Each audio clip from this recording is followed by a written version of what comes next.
श्राप से मुक्ति की तलाश में आज भी जबलपुर के इस मंदिर में आते हैं चिरंजीवी अश्वत्थामा। महाभारत की कथाओं में चर्चित पांडवों के गुरु द्रोण के पुत्र महारथी अश्वत्थामा के बारे में कई पुराणों में कई जगह लेख किया गया है। पौराणिक कथाओं में अब तक 8 चिरंजीवियों का लेख किया गया है, जो कि आज भी इस कलयुग में कहीं न कहीं किसी न किसी रूप में अपने भक्तों को दर्शन देते रहते हैं। इन्हीं चिरंजीवियों में एक द्रोण पुत्र अश्वत्थामा भी शामिल है।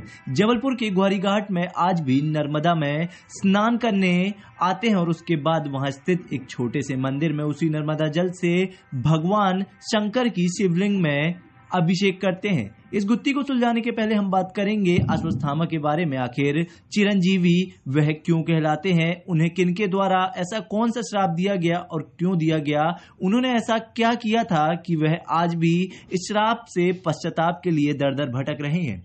मंदिर में जब एक बुजुर्ग से बात करी तो उनके सामने जब हमने अपने सवाल रखे तो उन्होंने हैरान कर देने वाली बात बोल दी।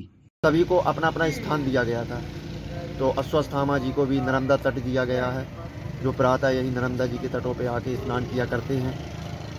लोगों ने तो यह भी बताया कि उन्होंने सुबह सुबह कई बार सफेद पोशाक में एक साधु को नर्मदा तट पर स्नान करते हुए देखा है। उनका कहना है कि वह साधु कोई और नहीं, स्वयं चिरंजीवी अश्वत्थामा है और वह सुबह सुबह आते हैं, नर्मदा तट पर स्नान करते हैं और भोलेनाथ का अभिषेक कर अपने पापों को धोते हैं। तो इस वक्त हम पहुंच चुके हैं उसी चमत्कारिक मंदिर के गर्भगृह में, जहां ऐसी मान्यता है कि चिरंजीवी अश्वत्थामा स्वयं सुबह सुबह यहां पर आकर नर्मदा तट पर सबसे पहले स्नान करते हैं और उसी नर्मदा जल से भगवान भोलेनाथ की इस पिंडी पे अभिषेक चलाते हैं। आप देख सकते हैं कि मैं उस मंदिर के गर्भगृह में पहुंच गया हूं, जहां पौराणिक कथाओं में चर्चित चिरंजीवी अश्वत्थामा रोज सुबह सुबह साधु के भेष में सफेद पोशाक में यहाँ पहुंचते हैं, पहला स्नान लेते हैं नर्मदा तट पर और नर्मदा तट के ठीक सामने यहाँ पहुंचकर भोलेनाथ की इस शिवलिंग में अभिषेक कर पूजा अर्चना करते हैं और अपने पापों से मुक्ति पाने की तलाश में उनकी आराधना करते रहते हैं। उनकी क्या, जब अर्जुन के 5 पुत्रों का वध कर दिया गया था, तब अश्वत्थामा की मणि मुकुट निकाल दी गई थी। उसके आधार पे जब उनको होता है पूर्णिमा जो आती है प्रति वर्ष महीने, तो उसी पूर्णिमा पे उनका वो घाव भरा जाता है। उस घाव के प्रायश्चित के लिए वह नर्मदा तट का स्नान करते हैं। इस वक्त नर्मदा के हम उस घाट में मौजूद हैं, जहां स्वयं चिरंजीवी अश्वत्थामा रोज सुबह सुबह आते हैं, माता नर्मदा के तट पे यहाँ स्नान करते हैं और मेरे पीछे वही प्राचीन मंदिर है जहाँ अश्वत्थामा स्नान करके हाथ में नर्मदा जल लेके वहां मौजूद भगवान शंकर की शिवलिंग में अभिषेक करते हैं।